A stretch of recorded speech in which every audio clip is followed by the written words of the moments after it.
श्री गोपाळ कृष्ण भगवान की जय। माझे सर्व भाविक भक्त, माझे गोपाळ कृष्ण स्वामी यांचे भक्त, माझे दयाळू मयाळू, माझे माय बाप श्री चक्रधर स्वामी यांचे भक्त, आपण आता चक्रधर स्वामी यांनी अवतार कसा धारण केला पा आता ऐका। धर्म संस्थापनार्थाय संभवामी युगे युगे या गीतेतील नुसार कलियुगातील 5व्या सहस्रकाळात झालेला ज्ञानदाता श्री चक्रधर स्वामींचा अवतार हा उभयदर्शी अवतार होय। चक्रधर स्वामींनी अवतार कसा धारण केला? चक्रधर स्वामींचा अवतार हा उभयदर्शी अवतार आहे। हा अवतार परमेश्वर आपल्यासारखे गर्भयोनीतून जन्माला येत नाहीत। परमेश्वर हे प्रकट होतात, परमेश्वर हे अवतार धारण करतात। परमेश्वर खूप दयाळू मयाळू कनवाळू कृपाळू आहेत। 5व्या सहस्रकाळात झालेला ज्ञानदाता श्री चक्रधर स्वामींचा अवतार हा उभयदर्शी अवतार होय। हा अवतार गुजरात देशाच्या राजघराण्यात झाला आणि त्यांनी महाराष्ट्रात येऊन महात्मा पंथांची प्रतिपंत मानभाऊ पंथ स्थापना केली। त्यांचे चरित्र थोडक्यात आहे, पाहता ऐका। गुजरात येथील भडोचे स्वतंत्र राज्य शके 1101 च्या नंतर अस्तित्वात आले। तेव्हा त्या राजगादीवर मल्लनदेव यांना प्रतिष्ठित करण्यात आले। मल्लनदेव यांना गुजरातमध्ये राजा म्हणून प्रतिष्ठित करण्यात आले। राजाचा प्रधान विशाळदेव हा लाड सामवेदी ब्राह्मण होता। विशाळदेवांना पुत्र संतती नव्हती, म्हणून त्यांनी दत्तात्रेय प्रभूंची भक्ती केली। श्री दत्तात्रेय प्रभूंपासून त्यांच्यावर प्रसन्न झाले। त्यांच्यावर प्रसादाने विशाळदेवांना मालनी देवी पासून शके 1117 मध्ये पुत्ररत्न झाले। शके 1117 मध्ये विशाळदेवांना पुत्ररत्न झाले। त्यांचे नाव हरिपाळदेव असे ठेवले। हरिपाळदेव हे जन्मास आले तेव्हा त्यांचे जातक वर्णन करण्याकरिता पुष्कळशे ऋषी आले होते। त्यांचे भविष्य पाहण्यासाठी पुष्कळशे ऋषी बोलवले राजाने। त्यात तोरणमल गुजरात राज्य येथील राहणारा कथडीनाथ हाही होता। प्रत्येकाने आपापल्या ज्ञानाप्रमाणे जातक आयुष्यात घडणाऱ्या घटना वर्णन केले। प्रत्येकानं आपल्या प्रमाणे परमेश्वरा समजा कथडीनाथाने हे व्यवस्थित सांगितलं परंतु कथडीनाथाने काही वेगळेच सांगितले। तो म्हणाला, हा मुलगा वयाच्या 25व्या वर्षी मृत्यू पावेल। कथडीनाथ हा खूप ज्ञानी होता। त्याने जे काही भविष्यात घडणार होतं ते स्पष्ट सांगून दिलं। मृत्यू पावेल आणि त्याचे शरीर एखादा योगी पुरुष घेईल, देहात प्रवेश करील। तेव्हा विशाळदेव म्हणाले, असे असेल तर इतर कोणी माझ्या पुत्राचा पतित देह घेण्यापेक्षा हे महाराज आपणच तो घ्यावा। आपली भविष्यवाणी खरी ठरली तर माझ्या पुत्राचा देह त्यांनी स्वीकारल्यास त्याचा मला आनंद वाटेल। मग राजाने सांगितले की कथडीनाथा, तुम्ही माझ्या पुत्राचा मृतदेह तुम्हीच स्वीकारा, म्हणजे तुम्ही जर घेतला तर माझ्या मनाला शांतता वाटेल, मला आनंद होईल, असं राजाने त्या कथडीनाथाला सांगितले। तेव्हा कथडीनाथाने तथास्तु म्हणून अनुमती दर्शवली व तोरणमलास निघून गेला। मग कथडीनाथाने तथास्तु केलं आणि तोरणमलास निघून गेला। कथडीनाथाने ज्योतिष वर्तविल्याप्रमाणे हरिपाळदेवाचा वयाच्या 25व्या वर्षी भाद्रपद शुक्र 2 सकाळी 9 वाजता मृत्यू झाला। मग हरिपाळदेवाचा मृत्यू झाला। हरिपाळदेवाचा मृत्यू 25व्या वर्षी भाद्रपद शुक्र 2 सकाळी 9 वाजता मृत्यू झाला। अग्निसंस्कारासाठी त्यांचे प्रेत स्मशानात आणले गेले। त्याच वेळी द्वारकेत कामाख्येच्या निमित्ताने श्री चक्रपाणी महाराजांनी स्वतःचा देहाचा गुंफेत त्याग करून, चक्रपाणी महाराज तिथं गुंफेत साधना करत होते। तिथं कामाख्या नावाची हठयोगिनी स्त्री होती। ती देवाजवळ पाप वासना घेऊन आली होती। तर परमेश्वरानं तिला दत्तात्रेय प्रभूंची शपथ दिली, त्याच्यामुळे ते तिथंच थांबली। तर परमेश्वरानं मग ते शरीर चक्रपाणी महाराजांनी ते नरदेह टाकून दुसऱ्या हरिपाळदेवाच्या शरीरात प्रवेश केला। देहात प्रवेश करून तो देह उठविला। प्रेतावरील वस्त्र हलवू लागले। मग म्हणजे हरिपाळदेवाच्या प्रेतात चक्रपाणी महाराजांनी प्रवेश केला तर ते हातपाय हलवू लागले। मुखावरील वस्त्र सारून हरिपाठ देवाने डोळे उघडले. मग त्यांनी डोळे उघडले.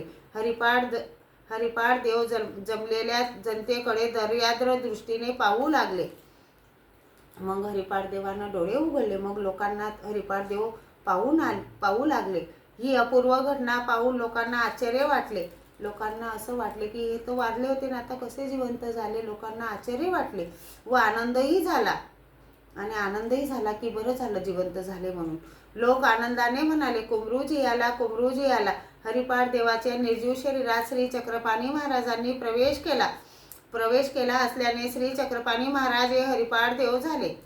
चक्रपाणी महाराज राहिले नाहीत. ते आता ज्या शरीरात गेल्यामुळे त्यांचं नाव हरिपाठ देवच झालं.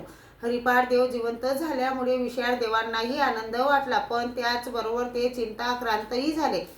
त्यांना आनंदही झाला आणि चिंताही वाटू लागली की कतडीनाथांनी सांगितल्याप्रमाणे त्यांच्यासोबत आज घडले होते, तर त्यांना म्हणजे चिंताही लागली. कारण एका आगम साधनांनी कतडीनाथ योग्याने हरिपाठ देवाचे ज्योतिष वर्तविल्याप्रमाणे आज घडले होते. हा आपला मूळ पुत्र नसून त्यांच्या देहात प्रविष्ट झालेला कतडीनाथ आहे. हे वास्तव सत्य लोक विसरले असले तरी लोकांना काही माहीत नव्हतं. पण हरिपाठ देवाला म्हणजे त्यांना माहीत होतं, राजाला, की आता हे लोकांना तर माहीत नाही पण आपल्याला माहीत आहे हरिपाठ देव हे हरिपाठ देव नाही आहेत, आता हे कतडीनाथ आहे असं त्यांना वाटू लागलं. तरी विशाळ देव विसरू शकले नाही. विशाळ देवांना म्हणजे असं वाटलं की आता हे हरिपाठ देव नाहीत, तर ते विसरू नाही शकले की हे कतडीनाथच असेल म्हणून लोक वास्तव ते स्तब्ध असले तरी त्यांच्या अंतःकरणात विचारांचे काऊर माजले व ते मनातून दुःखी राहिले. मग ते मनातून लोकांसमोर जरी दिसत होते पण आतून दुःखी होते ते. हरिपाठ देव जिवंत झाल्यावर त्यांना पालखीत बसून वाद्याचा घोष करीत राजवाड्यात आणले. मग त्यांना वाजत गाजत राजवाड्यात आणले. गुढ्या तोरणे उभारून नगर शृंगार केला. मग नगर शृंगारले, गुढ्या तोरणे फुलांनं हार फूल सगळं त्यांनी नगर शृंगारलं. मग हरिपाठ देव नगर शृंगार केला, पण विशाळ देवांच्या मनात समाधान नव्हते. एवढंही नगर शृंगारलं, हार फुलांनी गुढ्या तोरणे उभारले, पण त्यांच्या विशाळ देवांच्या मनात समाधान नव्हते. हे हरिपाठ देव खरे की खोटे या संदेहात ते होते. आपण ज्या कतडीनाथ योग्याला हरिपाठ देवाचे शरीर घेण्याविषयी विनंती केली होती तोच या शरीरात प्रविष्ट झाला असेल तर कतडीनाथाच्या त्यक्त देहाचा गिरिकंदरातून शोध घेऊन संशय नष्ट करावा. ह्या हेतूने विशाळ देवाने आपल्या सेवक सैनिकांना दऱ्या डोंगर पाडी झाडीतून कतडीनाथाचा देहाचा शोध घेण्यास पाठवले. मग विशाळ देवांनी असं वाटलं की कतडीनाथच माझ्या मुलाच्या शरीरात प्रवेश केला असेल, म्हणून त्यांनी दऱ्या डोंगर खाऱ्या पाड्या याच्यातून त्यांच्या सैनिकांना त्यांचा मृतदेह शोधण्यासाठी पाठविले. कारण सिद्धिप्राप्त पुरुष राज्य वैभवाच्या व भोग लालसेच्या उद्देशाने आपले शरीर कडे कपारीत ठेवून इतरांचा मृतदेहात शिरून विलास वैभवाचा उपभोग घेतात.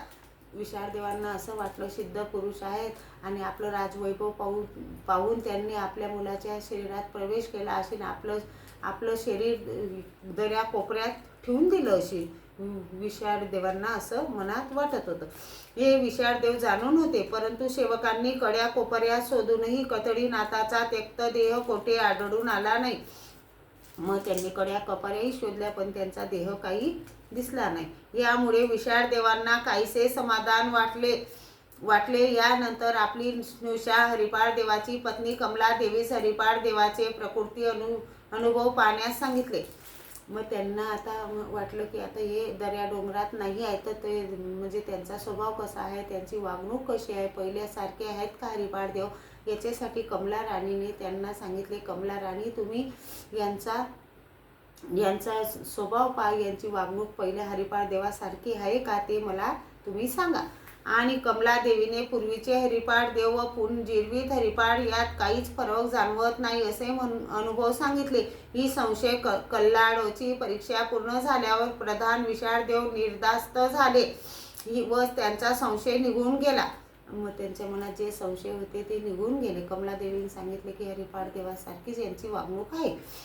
श्री चक्रपाणी महाराज हरिपाठ देवाच्या देहात आल्यावर पूर्वीच्या हरिपाठ देवाप्रमाणे वर्तन करू लागले. अशीच त्यांची 12 वर्षे निघून गेली. या काळात त्यांना कमलादेवीपासून एक मुलगा झाला. त्यांचे नाव माईपाड देव असे ठेवले. हरिपाठ देवाचे श्री चक्रपाणी महाराजांचे अशा राजवैभवात मन रमेना.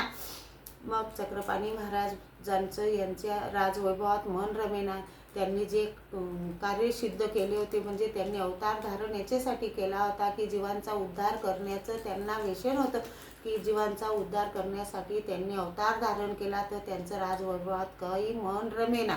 त्यांना असं वाटलं आता इथून कसं निघायचं, इथून कसा पळ काढायचा आपण, ते जाणून होते. श्री चक्रपाणी महाराजांचे अशा राजवैभवात मन रमेना. कारण ज्या कार्यासाठी अवतार धारण केला ते कार्य तसेच पडून राहिले. म्हणून त्यांनी औदासीन्य धारण करून राम यात्रेला जाण्याचा माता पित्यांजवळ हट्ट धरला. मग त्यांनी ज्याच्यासाठी अवतार धारण केला ते कार्य तसेच पडून होता, म्हणून ते उदास राहू लागले. आणि त्यांनी सांगितलं की मी रामटेकला जाईन, दर्शन घेईल देवाचं, तेव्हा मी अन्न ग्रहण करेन, असं त्यांनी माता पित्यांजवळ सांगितलं. रामाचे दर्शन घेतल्याशिवाय मिष्टान्न पदार्थ ग्रहण करणार नाही अशी शपथ घेऊन ते ताक भात खाऊ लागले. मग त्यांनी माता पित्यांना सांगितलं की मी रामटेकला जाईन, दर्शन घेईन, तेव्हाच मी जेवण करीन. तर मग हरिपाठ देव हे ताक भातच जेवू लागले. ते माता पित्यांना चिंता लागली. त्यामुळे त्यांचा देह रोडावला, त्यांचे शरीर लोड झालं. हरिपाठ देवाची सर्वांग सुंदर मूर्ती कुष्ठ झालेली पाहून, म्हणजे कमजोर झाले, ते खात नव्हते, पेत नव्हते. त्यांच्या माता पित्यांनी जड अंतःकरणाने त्यांना राम यात्रेला जाण्यास परवानगी दिली. म्हणजे कोणतेही माता पिताला पाठवा नाही वाटत, पण मुलांच्या हट्टामुळे माता पिता ऐकून घेतात की मुलाला कशाने काही व्हायपेक्षा त्यांचा हट्ट पूर्ण करायला पाहिजे, असं माता पित्यांना वाटलं. त्यांनी म्हणजे जड अंतःकरणाने हरिपाठ देवांना रामटेकला पाठविले. विशाळ देवांची आज्ञा मिळताच हरिपाठ देव श्री चक्रपाणी महाराज रामटेकला जिल्हा नागपूर जाण्यास निघाले. मग तिथून स्वामी हरिपाठ देव नागपूरला जाण्यासाठी निघाले. तेव्हा गुजरात व महाराष्ट्र राज्याचे वैरत्व असल्यामुळे, गुजरात आणि महाराष्ट्राचे वैरत्व असल्यामुळे मराठी राज्यात हरिपाठ देवांना मराठी सैनिकांकडून उपसर्ग होऊ नये म्हणून विशाळ देवांनी त्यांच्याबरोबर लढाऊ सैनिक, माता पित्यांना वाटलं की तिथं लढाई दांगडो नाही झाला पाहिजे, माझ्या मुलाला कशाने काही नाही झालं पाहिजे, याच्यासाठी त्यांनी लढाऊ सैनिक म्हणजे सैनिकांची टोळी त्यांच्यासोबत पाठवली, सैनिकांची तुकडी दिली. यांच्यासह ते शेके 1954च्या फाल्गुन मासात राजवाड्यातून बाहेर पडले. 1954 मध्ये ते राजवाड्यातून बाहेर पडले. हरिपाठ देव पालखीत बसून सैनिकासह गुजरात येथून महाराष्ट्रात येत असताना ते दररोज थोडे थोडे सैनिक परत पाठवू लागले. म्हणजे ते सैनिक होते त्यांना एक एक दोन सैनिक माघारी पाठवत होते की जा बुवा माझ्या पिताला सांगा की विशाळ देवांना की तब्येत चांगली आहे असं कळत ते सैनिक पाठवत माघारी पाठवू लागले. त्याचबरोबर राजवाहन पालखीही पाठवली. असे होत असताना महाराष्ट्रात रिद्धपूर जवळील देऊळवाडा येथे आल्यावर 2 सेवक त्यांच्याबरोबर राहिले. आता एवढ्या लांब येतपर्यंत 2 सैनिक त्यांच्याबरोबर राहिले. त्यांनाही ते माहीत होऊ न देता साधा पोशाख करून रिद्धपूरला चैत्र शुद्ध पौर्णिमेला शके 1155 रोजी आले. त्यांना झोपलेलंच राहू दिलं 2 सैनिकांना. आणि परमेश्वर चक्रपाणी महाराज म्हणजे हरिपाठ देवांनी म्हणजे ते तिथंच राहू दिले आणि ते तिथून निघाले रिद्धपूरला. तेव्हा रिद्धपूर येथील राधवन हाटात खानवाडीच्या बाजारपेठेत श्री गोविंद प्रभूंची आणि हरिपाठ देवांची भेट झाली. खानवाडीच्या बाजारपेठेत गोविंद प्रभूंची आणि हरिपाठ देवांची भेट झाली. तेथे त्यांनी श्री गोविंद प्रभू पासून अनुग्रह घेतला, ज्ञानशक्तीचा स्वीकार केला. त्यांनी तिथून ज्ञानशक्तीचा स्वीकार केला हरिपाठ देवांनी म्हणजे चक्रपाणी महाराजांनी, व जीवोद्धरण कार्यास प्रारंभ केला. श्री गोविंद प्रभूंनी हरिपाठ देवाचे नाव श्री चक्रधर असे ठेवले. श्री गोविंद प्रभूंनी हरिपाठ देवांचं नाव श्री चक्रधर स्वामी असं ठेवलं. असे ठेवले. श्री दत्तात्रेय प्रभूपासून श्री चक्रपाणींनी, श्री चक्रपाणींपासून श्री गोविंद प्रभूंनी व श्री गोविंद प्रभूंपासून श्री चक्रधर स्वामींनी ज्ञानशक्तीचा स्वीकार केल्यामुळे चक्रपाणींचे उभयदृश्य व श्री गोविंद प्रभूंचे परदृश्य या दोन्ही ज्ञानशक्ती श्री चक्रधर स्वामींच्या अवतारात एकत्र झाल्यामुळे श्री चक्रधर स्वामी हे उभयदर्शी अवतार मनवले जातात. चक्रधर स्वामी हे उभयदर्शी अवतार मनवल्या जातात. यानंतर श्री चक्रधर स्वामींनी हरिपाठ देवांनी पूर्वीचे वस्त्र उतरून ठेवली व डोक्याला आणि कमरेला 4 हाताचे वस्त्र गुंडाळून ते रिद्ध पुरवून निघाले. ही वेशभूषा संन्यास धर्माची नसून त्यांच्या विरक्तीची व उदासीनतेची निर्देशक होती. या उदास स्थितीत ते तहान लागली तरी कुणास पाणी पिण्यास मागायचे नाहीत. चक्रपाणी महाराज म्हणजे हरिपाठ देवांना तहान लागली. गोविंद प्रभूंनी त्यांचं नाव चक्रधर स्वामी असं ठेवलं आणि ते तिथून निघाल्यावर रिद्ध पुरवून त्यांना तहान लागली तरी अशा अवस्थेत कोणाला पाणी मागायचे नाही. नदीच्या काठी जायचे. तहान लागली तर नदीच्या काठी जायचे आणि दोन्ही हात टेकून तोंडानेच पाणी पित असत. आणि चक्रधर स्वामी हाताने सुद्धा पाणी पित नव्हते. वाकून तोंडानेच नदीच्या काठी जाऊन पाणी पित होते. पायात प्रातताने घालायची नाहीत आणि पायात प्राततानेही ते स्वामी घालत नव्हते. त्यामुळे रस्त्यावरील काटे रुतत होते त्यांना, पण पायात चप्पल घालत नव्हते. ते प्रातताने घालत नव्हते, वाना घालत नव्हते. वनातून चालताना झाडाचे काटे अंगात रुतत असत. वनातून चालत असताना त्यांना काटे असे रुतत होते. ते वनातून निघाले तर काटे त्यांना रुतत होते. त्यामुळे त्यांच्या सुकुमार देहातून निघालेले रक्ताचे थेंब जणू रत्नामध्ये हिरे जडवल्याप्रमाणे चमकत होते. आणि ते रक्ताचे थेंब जसे स्वामींच्या चेहऱ्याला जे लागत होते ते जसे काही हिऱ्यामध्ये मडवलेले आहे, जणू काही चांदणीसारखेच हिऱ्यासारखे चमचम चमकत होते ते रक्ताचे थेंब स्वामींच्या चेहऱ्यावरचे. डोक्यावरील मोकळे केस झाडाला अडकले तरी ते आपल्या हाताने काढीत नसत. त्यांचे केसही झाडाला गेले तर अटकले तरी ते काढत नव्हते. केस अडकल्यास स्वामी तेथेच उभे राहायचे. स्वामींचे केस अडकले तरी ते स्वतःच्या केसांना पण हात लावत नव्हते. आणि ते केस जेव्हा वाऱ्यानं हवा आली तेव्हा ते केस मोकळे व्हायचे, तेव्हा स्वामी तिथून प्रयाण करायचे.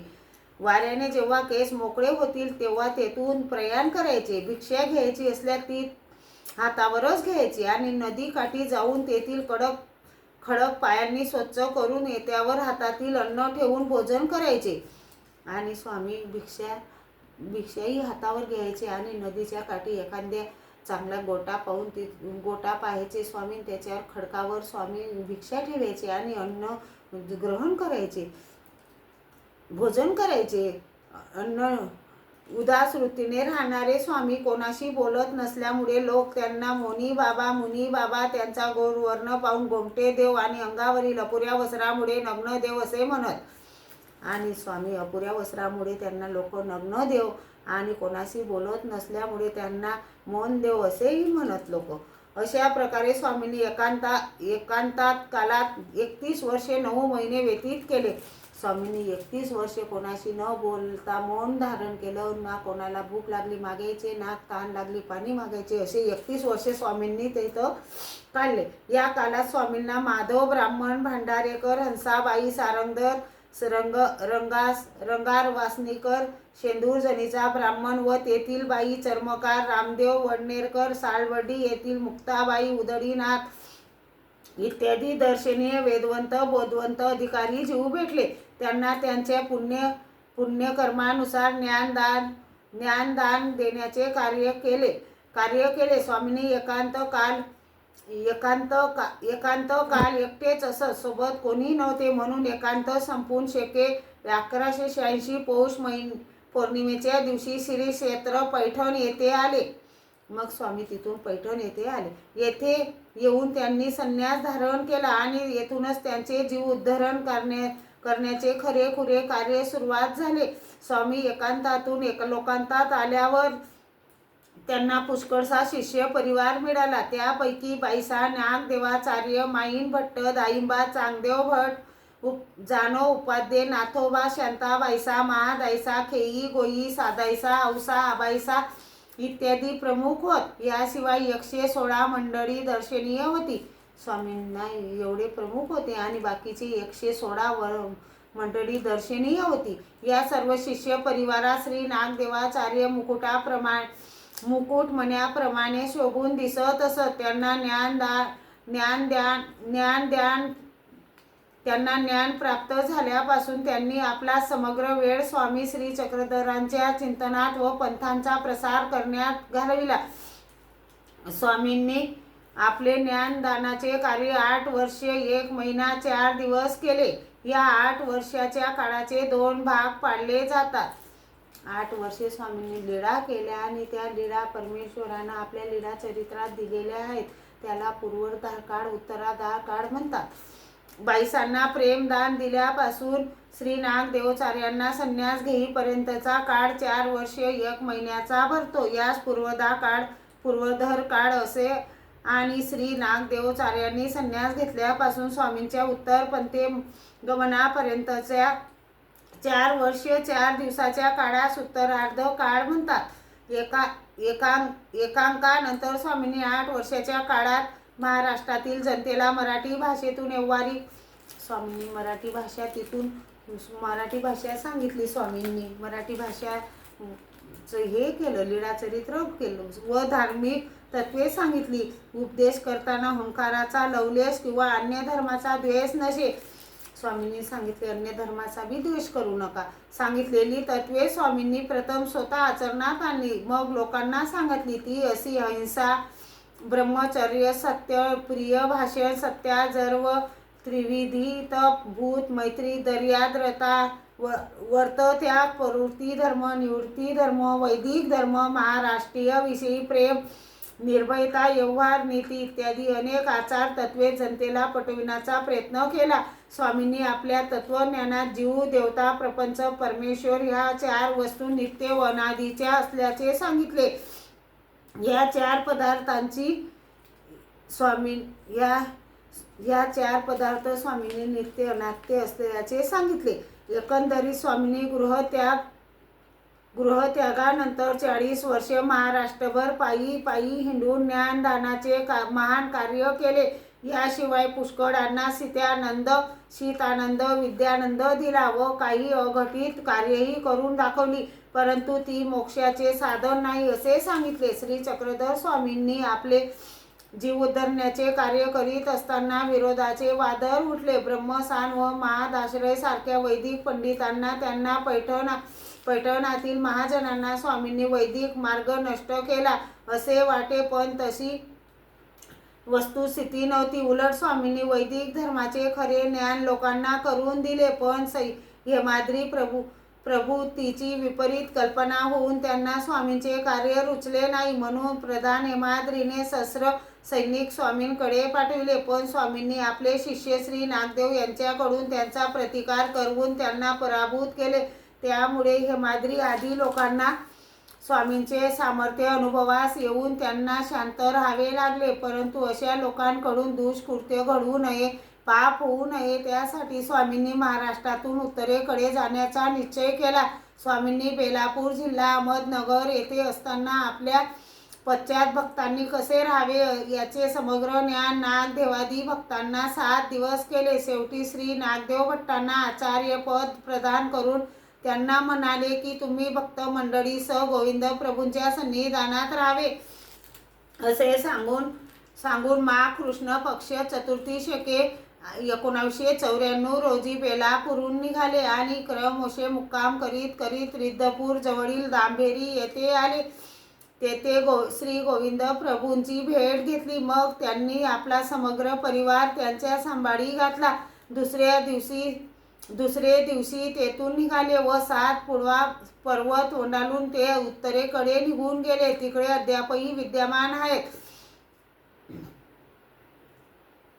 स्वामींच्या समकालात शिंगण, कृष्णदेव, महादेव, रामदेव हे यादव राजे महाराष्ट्रावर राज्य करीत होते. स्वामी यादवांच्या राज्यात 40 वर्षे व भडोच येथे गुजरात राज्यात 12 वर्षे असे एकूण 52 वर्षे दक्षिण भारतात विद्यमान होते. त्यांना उत्तरेकडे जाऊन शके 1907 पर्यंत 713 वर्षे होतात. स्वामींना तिकडे जाऊन 1907 मध्ये त्यांना 13 वर्ष होतात. सर्वज्ञ श्री चक्रधर स्वामी खूप दयाळू, मयाळू, करुणाळू, कृपाळू आहेत. सर्वज्ञ श्री चक्रधर स्वामींनी अवतार आपल्यासाठी धारण केला, जीवांचा उद्धार करण्यासाठी अवतार धारण केला. परमेश्वर खूप दयाळू, मयाळू, करुणाळू, कृपाळू आहेत. श्री गोपाळ कृष्ण भगवान की जय.